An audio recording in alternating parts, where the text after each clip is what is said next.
Hey everybody, it's John Thomas from Roseberry Creative, where I help small business owners like yourself become a marketing rock star through better web design and company branding and messaging.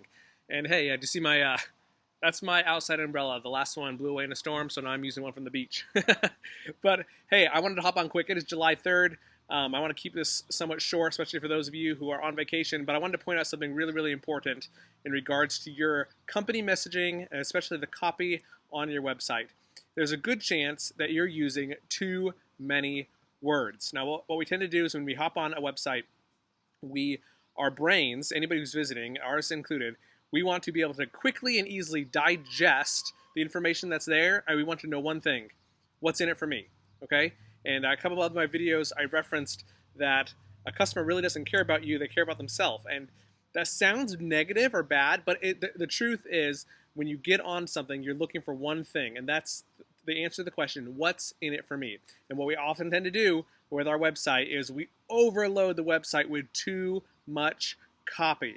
And this type of copy can really be any sort of conglomeration of information, either about, and it could be even good copy that we would, considered good, right? Not talking about anything negative or bad, but it could be really helping educate the client or visitor on your products and services, and you go into detail on all these things, and maybe there's a lot of information about why your service is better than different service, or maybe it's really helping educate them on how to use your service. Whatever it is, as good as you think it is, I can almost guarantee that the visitor is overwhelmed because you're saying too much with too many words. There's an old movie about Mozart, the composer, and I forget what the name of the movie is, but there's this one scene that always cracked me up. And Mozart was playing a piece of music for somebody. I can't remember, some prince or whoever it was. And he's playing on the piano, right? And you know, Mozart's type of music, it's just it's all over the place. And at the end, he's done, and he looks up and he says, "What did you think of the piece of music?" And the guy he's playing it for kind of responds, looks over at him and says, "Too many notes." Okay? And that just always cracked me up. But it's the same thing is true for your website. There's too many words, okay? So what I would recommend you doing is, if you go to your website, print off the pages and then start to circle information where you're not talking about your customer or potential client, whoever you desire to come to your website.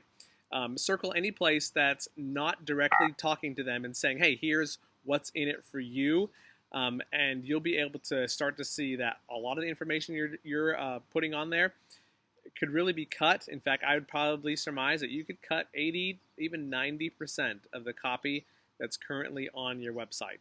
Now, as a side note, I know some of you are going to say, hey, but my website's completely different.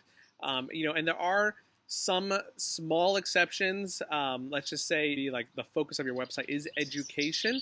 Then in that sense, you're definitely going to have a lot more copy and information on your website than the typical business, service business or coaching business, even local business downtown, whatever it could be, okay? However, even for you guys, if you're doing education, the beginning part of your website, the landing page, the home page, it really needs to be short, simple, concise, and to the point, where that customer's brain can immediately understand, hey, this is what it's about, and this is why it's relevant to me. And then from there, direct them into deeper portions of the site. So put that heavier educational copy onto different pages so that when that person lands on your site, they know what's in it for themselves, and they're not overwhelmed by your copy, okay? So take a look at your site and be honest. Are you saying too much? Is it too wordy? Is there too many notes? Like Mozart? Is it a Mozart-driven website? And if so, cut it out and simplify it and watch your business transform. And you'll see an amazing turnaround for those who start engaging with your website and your business more, okay? Now, hey, if you want to have somebody look over your website and say, hey, here's some changes you could make, here's some additional changes you can make, I would love to do that for you on your behalf. So send me the link to your website. You can either comment down in the video below your website and an email address, or go to roseberryreview.com. That's roseberryreview.com, one word. And there's a short little form there. You can enter your name, your email address, and send me your website link, and I'll look at it for you. And then I'll email you a free report a website audit report with some suggested changes to make to your website. And you can either make those changes yourself, pass them on to your web designer guy, or we can talk about helping you make those changes with my team and myself, okay? All right, appreciate it. Thanks for watching. Have a wonderful 4th of July holiday, and we'll catch you next time.